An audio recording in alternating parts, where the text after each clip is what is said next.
Hello, and welcome to my kitchen. My name's Christy Campbell, and I'm an adult program assistant with OSU's EFNEP program. Today, I'd like to talk to you about how to cook a Thanksgiving turkey. Before we talk about cooking our turkey, we need to talk about thawing our turkey safely. The safest way to thaw your turkey is to thaw it in the refrigerator. To do this, you need to take your turkey out of the freezer and put it into your refrigerator to thaw 1 day earlier than you're going to cook it for every 4 to 5 pounds of weight. For example, my turkey weighed about 8 pounds, so I needed to take it out of the refrigerator 2 days before I wanted to cook it on the 3rd day. Just a safety reminder that when you thaw your turkey, you want to make sure you thaw it on the bottom shelf inside of a container so that none of the raw turkey juices spill out onto any ready-to-eat foods, contaminating them.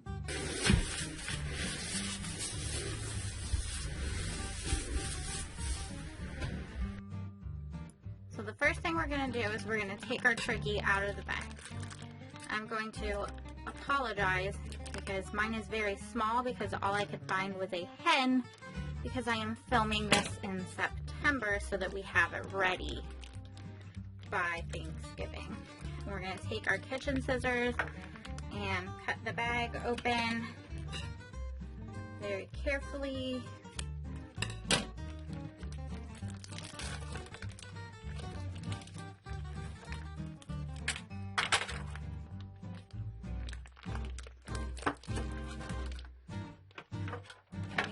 Go ahead and slide it out.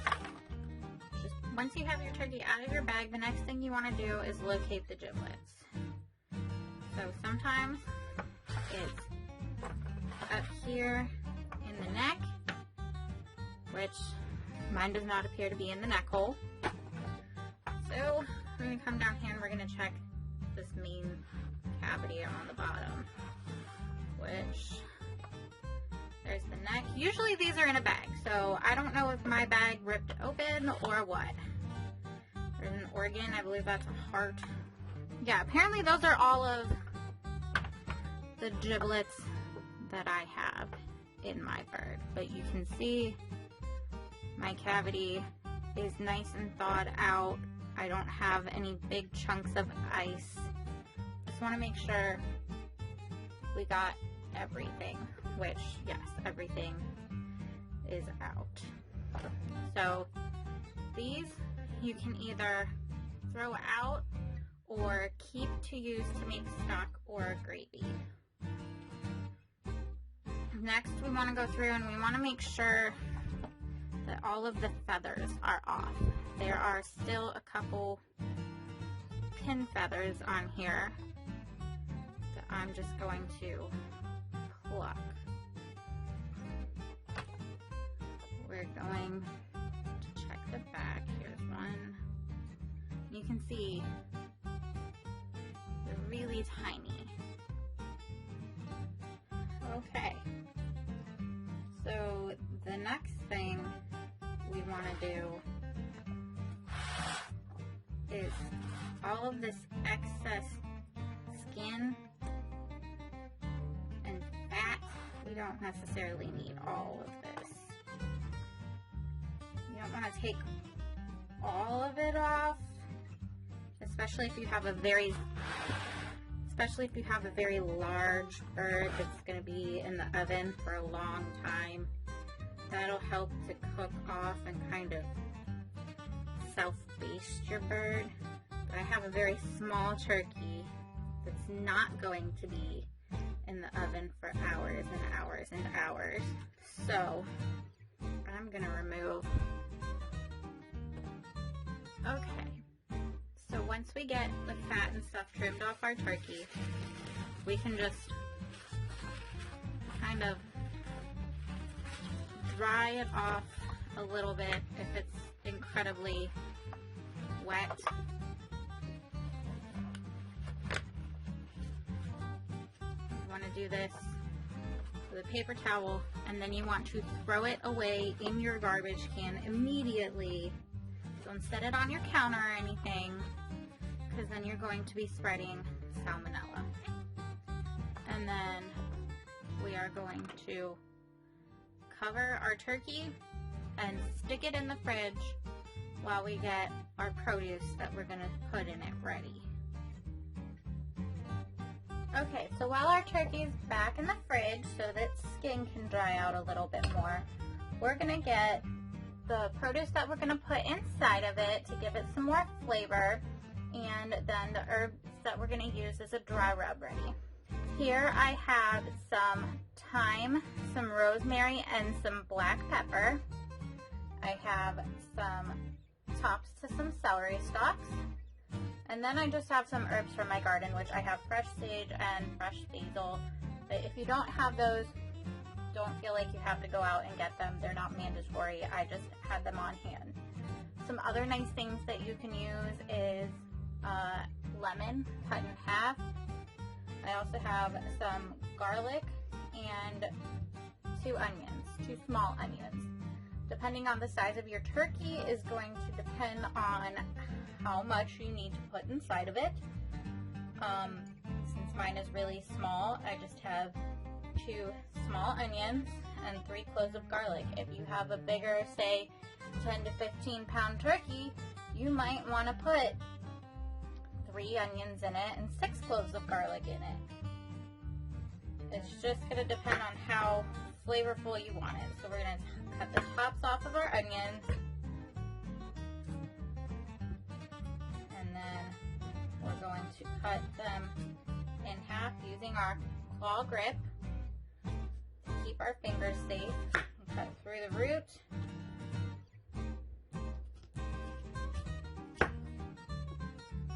And then we're just going to cut that root off.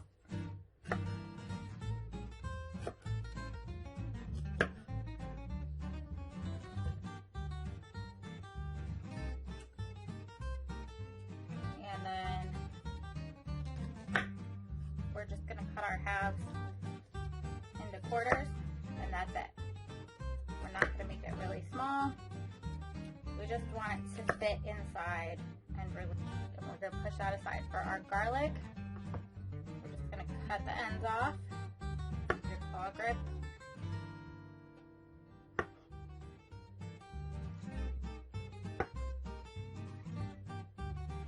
Then we are going to turn our knife on its side, nice and flat, and just firmly press down with our palm, keeping our fingers upward, so that if our knife were to slip, our fingers are out of the way.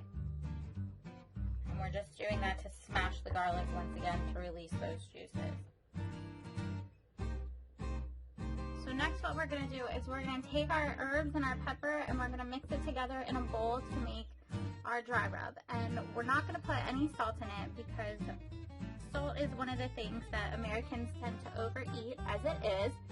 And you want to make sure you're only eating about 2,300 milligrams of salt a day. That's about 1 teaspoonful. A lot of turkeys that you buy at the store already have a brining solution injected into them. You can check and see if yours is by looking at the ingredients list. If your turkey says anything other than turkey on the ingredients list, it probably has had a sodium brining solution injected into it. And so you don't need to worry about adding any salt to your turkey. So we're just going to take them and we're just going to dump them into our bowl. I didn't measure these because it's just going to depend on how big of a turkey you have. Once you have all your herbs in a bowl, you're just going to go ahead and kind of mix them all together. You just want to see that they're kind of blended evenly. You don't need to be super precise about it. We're just doing this to add a bit more flavor to our turkey without adding a bunch of salt. Feel free to try whatever herbs you like. If you don't have the ones that I listed, feel free to experiment. Thyme and rosemary are traditional poultry seasonings. You can also just get a poultry seasoning shaker at the grocery store. Make sure it doesn't have salt listed on the ingredients list and just use that. So our turkey's been in the refrigerator for about half an hour. I pulled it back out and uncovered it. Now we're gonna get it ready to go into the oven. So what we're gonna do is, I'm gonna turn it around here, and we're going to just lift it up here, and we're just gonna shove our onion pieces in there and our garlic in there, and our fresh herbs go in there. And this is going to help flavor our turkey all the way through as it cooks. We are not stuffing our turkey with stuffing because the stuffing will make it take longer to cook. And when you stuff your stuffing inside of your turkey, you risk giving everybody salmonella because chances are your stuffing's not getting up to the proper temperature. It's not getting up to 165 degrees, and those raw turkey juices are dripping in there. Now I'm shoving in just the celery stalks, and I'm not being very precise about it. I'm just shoving it in there, making sure they're kind of distributed throughout, and I'm closing it back up. So next what we're going to do is we're going to take our dry rub, and we're going to rub that all over our turkey. We're just going to sprinkle it on there and kind of rub it in. And this will help give it, once again, more flavor without adding a bunch of salt to it.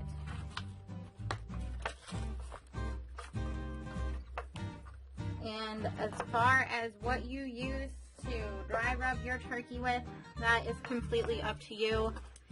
You can search the internet and you will find a million different seasoning recipes for turkeys. This is what my family likes on their poultry, so that's what I'm doing, is what works for my family, and that's what you need to do for your family, is what works for your family. We want to make sure we get that breast really good too. We're going to flip it over, and then once your turkey looks nice and seasoned well, we're going to flip it back onto the breast. This is because the breast is going to cook the fastest, and this will keep everything dripping down onto it to help keep it moist. Anything that fell out, just stuff it back in there. Now, a lot of recipes will tell you to tie up your legs and tie up your wings. I don't tie my legs and wings because that can make it take longer to cook, and I want to be able to, when I take the temperature, I want to be able to get to this part of a leg real easy and stick my thermometer in there right in this fattest part here and see where it's at. Okay, my oven is preheating to 450 degrees. This pan was a little flimsy, so I got another sturdier pan to put under it. While that's happening, I'm going to get out some chicken stock, low sodium, or no sodium is even better. And I'm going to take about a half a cup and just pour that around the bottom of my turkey. If you have a bigger turkey and it's going to be cooking longer, you're going to want to put more in there. So we're going to be checking our turkey throughout this cooking process. If you notice that there are no drippings in the bottom of your pan and that all of your liquid has evaporated, you can just carefully pour another half a cup or so in there. After my oven preheats to 450 degrees, I'm going to go ahead and stick my turkey in there and get it started and cook it like that for about half an hour. If you have a larger turkey, if it's closer to 15 pounds, you're gonna do it for 45 minutes. This is gonna help to start to get our skin nice and crisp. And then once it's in there for that long, we're gonna drop it down we're gonna pull our turkey out. We're gonna drop it down to 350 degrees. We're going to then cover our turkey with aluminum foil and put it back in there and check it every half hour to an hour. If you have a smaller bird, you want to check it every hour. If you have a bigger bird, you want to check it every hour until it starts to get close to 165 degrees. When you stick that meat thermometer in this largest part of the thigh here, and then you also want to check in the breast. I'll show you guys how to do that in a little bit. So my oven's ready. I'm going to go ahead and put my turkey in the oven. Okay, so our half hour is up. I have taken our turkey out of the oven. I've dropped the oven temperature down to 350 degrees, and as you can see, the turkey has a nice golden brown color to it already. But I want to show you guys something about why we can't go on a look like this alone. So what I have here, I have just a digital thermometer. It's not particularly fancy. We're just going to turn it on there. You can see it's in degrees Fahrenheit. Now I'm just going to put on my oven mitt real fast. And we're going to take that and I'm going to insert it into the thickest part of the leg there. And you can see the turkey looks nice and golden brown. It looks done. But that leg meat is only about 94 degrees.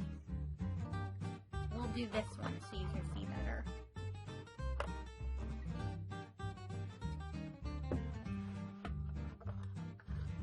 I'm not getting the thickest part there. Oh, there we go. There's the thickest part. You need to go right into the thickest part.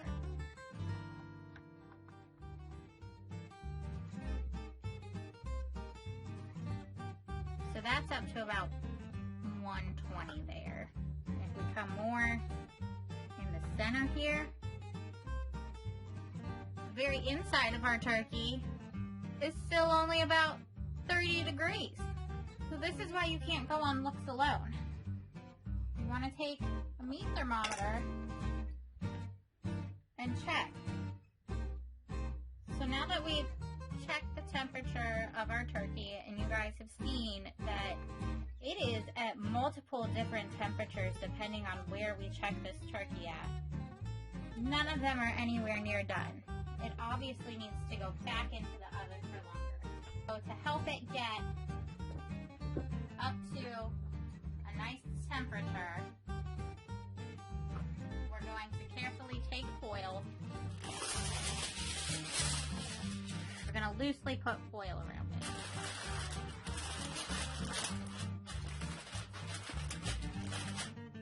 We're going to put it back into the oven at 350 degrees, and we're going to check it every half an hour to an hour depending on how big your turkey is. Okay, so our turkey was in the oven for an hour, and now we're just going to temp it. We're going to check up here. That is 136. We need it to be 165.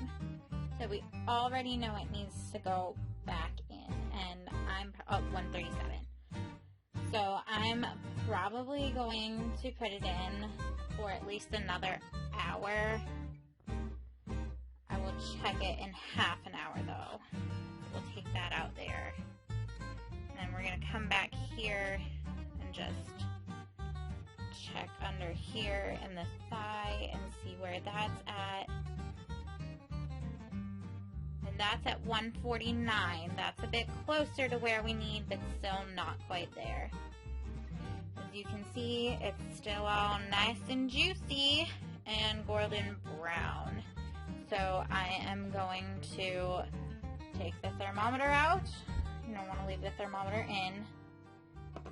And I'm going to wrap it back up and stick it back in the oven. I will update you guys in a little bit. Okay, we are back for another temperature check. So we are going to turn on our probe thermometer. And we are going to come in here and check in this thickest part of the thigh.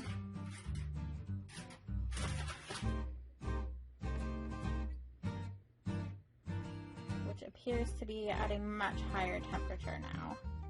It is at 177, that is good. But just because it's good in that spot doesn't mean that it's going to be good everywhere. I'm going to turn it around here. I'm going to check in this breast. See where that comes up at. That's at 190. I think I might have that actually pierced through. So we're going to try to go more straight ahead. Okay, that is at 173. And we're going to come back in here in this part that has been the coldest part, the very, very inside. And we see that's at 165. We're just going to check the other side.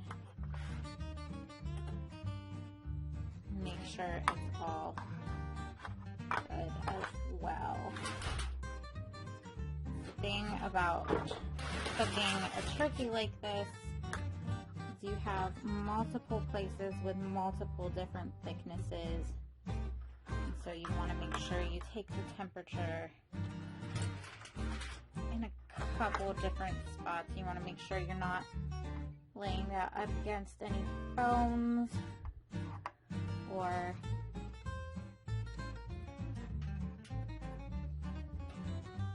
not hitting the pan or anything. So it looks like our turkey is done. Now this only took about 2.5 hours to cook. And my bird is less than 10 pounds. So if yours is closer to 10 pounds, is over 10 pounds, it's going to take much longer. What we're going to do now is we're going to let that rest for a little bit, just to let the juices kind of settle down so that when we cut into it, it doesn't squirt everywhere. And also, see these drippings here in the pan? These are what we would use to make our gravy from. These are what we would use to kind of mix into our stuffing so that it gets that turkey flavor without getting the risk of salmonella. And then if you wanted to, you could also flip your turkey over onto its back and let that breast cook up for 15 to 20 minutes at 350 just to get it nice and golden brown. I want to show you real fast. I picked my turkey up and it's already kind of brown on the bottom. So I'm just going to leave it as is. I'm going to put it back down and let it rest for a little bit. I'm going to make a gravy and finish my stuffing, and then everything will be ready to go. Thanks for letting me show you how to cook your family's Thanksgiving turkey.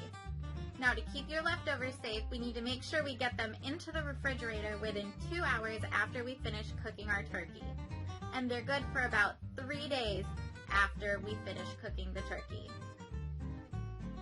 Make sure to check back for more suggestions on what to do with those leftovers so they don't end up going bad.